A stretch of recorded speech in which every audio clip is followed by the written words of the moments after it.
Hey everybody, and welcome to stick loom weaving today.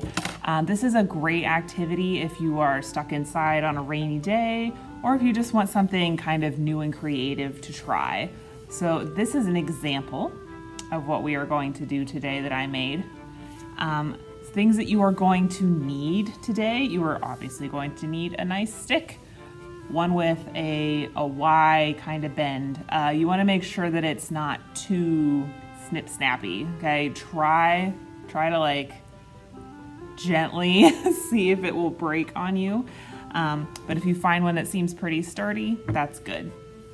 Other things you are going to need is just a tiny bit of tape, and you're going to need some various yarn type things. So I have this little tiny string that I'm going to use for part of it, but if you don't have anything like this with you, that's fine. You can just use regular yarn as well. Okay, I think that's all we're gonna need. Some scissors if you we need a little bit of scissors. Okay, so jumping right in, the first step is the hardest out of everything. So there are two parts to any weaving, okay? So there is the warp, which goes this way. So it's these thin strings on the side, and there is the weft, which is the part that goes over top of those strings, the warp. So making the warp is the most difficult part. Alrighty, so get your string or your yarn, whatever you have with you, and I want you to tie it to the bottom of your stick, inside the Y, okay? So if I can grab mine here, you can see it down here, okay? So give that a good double knot because we don't want it going anywhere, okay? Boop. And remember, once again, this is probably the most difficult part of this project that we're going to do today. So if you need to watch this part of the video a couple of times, that's fine. I totally understand. All right, so we have it tied to this side. We are going to boop, move it to the other side. And then we are going to wrap it around once, like this, and then we're going to wrap it around again, okay? So it's like 1.5 times, okay? So basically, you can see that right there. So I went over to the other side, I wrapped it around once, I wrapped it around twice, and now I'm bringing it to the other side, okay? Now, this is the part where it can be a little bit tricky for me to explain this to you.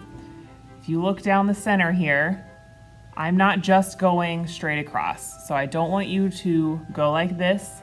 I want you to go from the front side of the stick to the back side of the stick, all right? That way, it makes this kind of X down the middle, okay?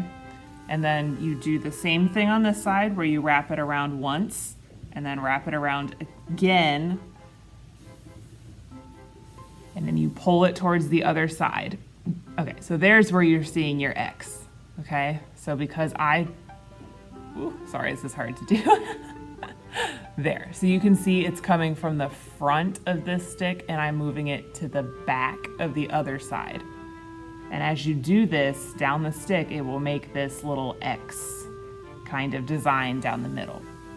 So I'm gonna finish this up by wrapping twice on each side and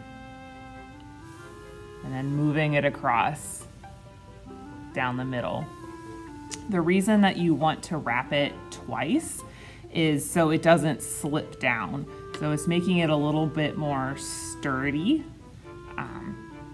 Because if you didn't do this, all of these strings would, by the time you're up here, they'll just slip down to the bottom. And that's just not very fun.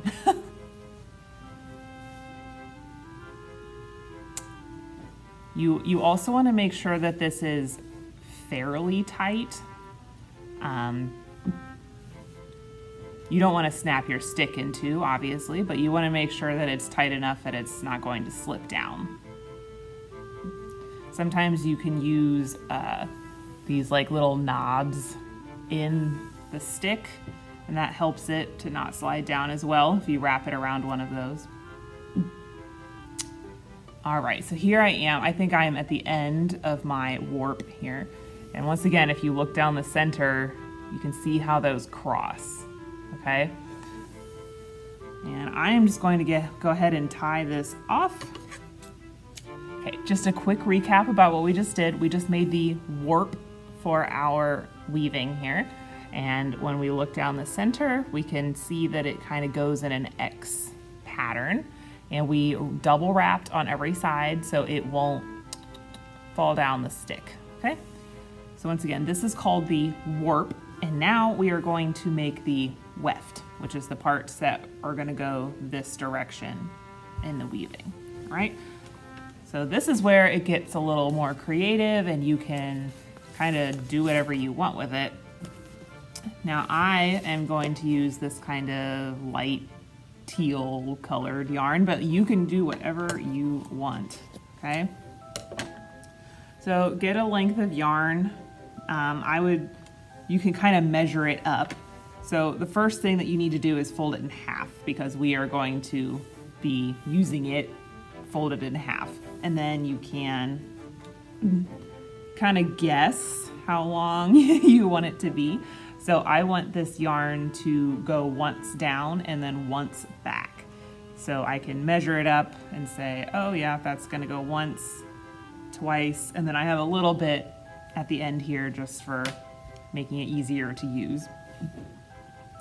So step one, I have both ends of the yarn here, and I'm going to put one end under this string at the very bottom of our warp and pull it through like this.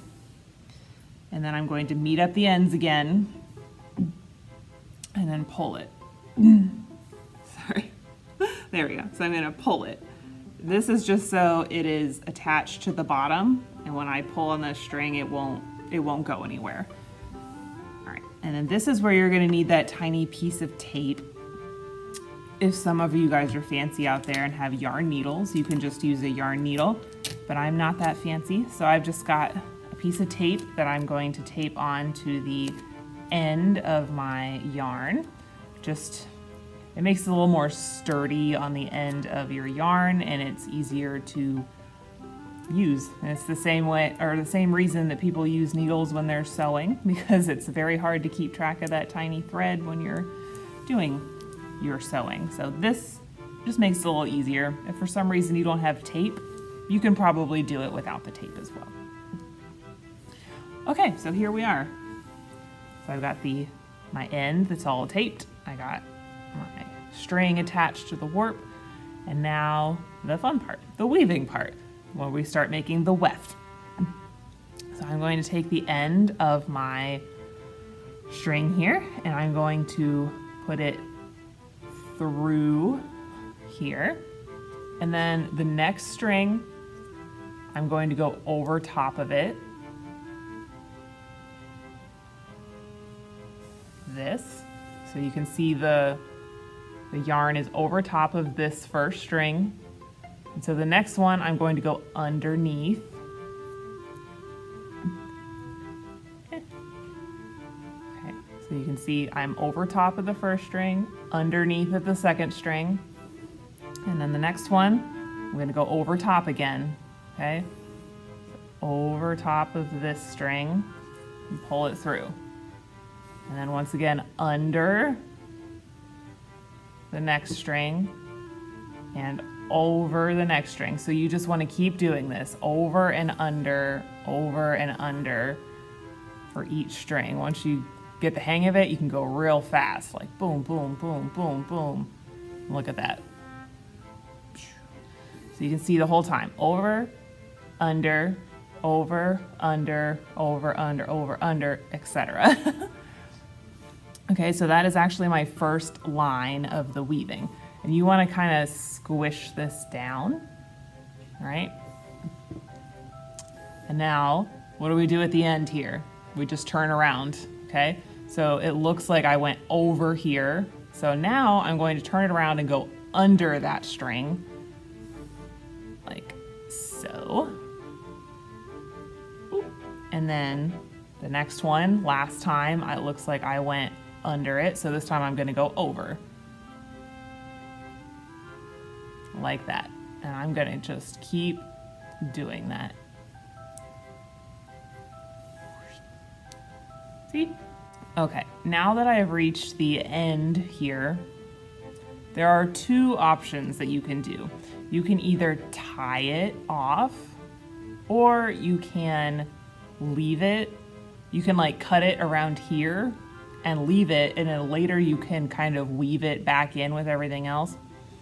I usually just tie it off. This example I have here is actually, I did weave it in. So you can see it's like the ends are in the middle here. There's some more ends sticking out on this side. It's just your personal preference. I tried it out on that one, but I actually think I prefer just tying it off, but it's totally up to you. I actually have enough string here that I could go back, so I think I'm gonna do that. Okay, so I went back through and I weaved another 2 lines because I just had enough yarn on there. So to tie it off at the bottom, kind of similar to what you did when you put the yarn on in the first place, you want one side of the yarn on one side of the string, and you want the other side of the yarn on the other side of the string. That way, when you tie it off, it actually stays. You're not just tying the yarn to itself, you're tying it around the string underneath it, okay? This is really hard to show you. See how the one string is underneath there and one of it's over top? And then I can just tie it. Ruining my yarn here. Tie it off at the bottom, no problem. Ta-da!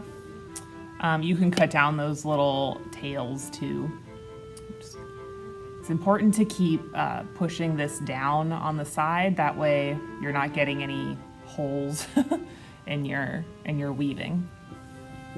So there you go. So this is just the beginning. I don't want to do the entire thing for you because I want you to be creative about how you go through this. On our papers that we have here available at the library, there are a bunch of examples up here of things that other people have done. So you can do this kind of design where it's like a V, but some people don't do that. Some people, like this guy, they're kind of free form in there. Or you can see this person, he mostly just did stripes down there. So I want you to be as creative as you want to be with your weaving, okay? So there you go. If you come into the library, we will have materials available, at least on a limited basis, but we can definitely get you instructions, and our little packs will have string and some yarn in them, and we are going to try to provide at least some sticks for people as well. If you don't need a stick, you don't need to take one with you. I'm sure you can find one out there as well that suits your taste. Thank you for joining me today, and I just want to let you guys know that Summer Reading Club is going to be starting in just a few weeks, so don't forget to check that out, and we will see you then. Bye.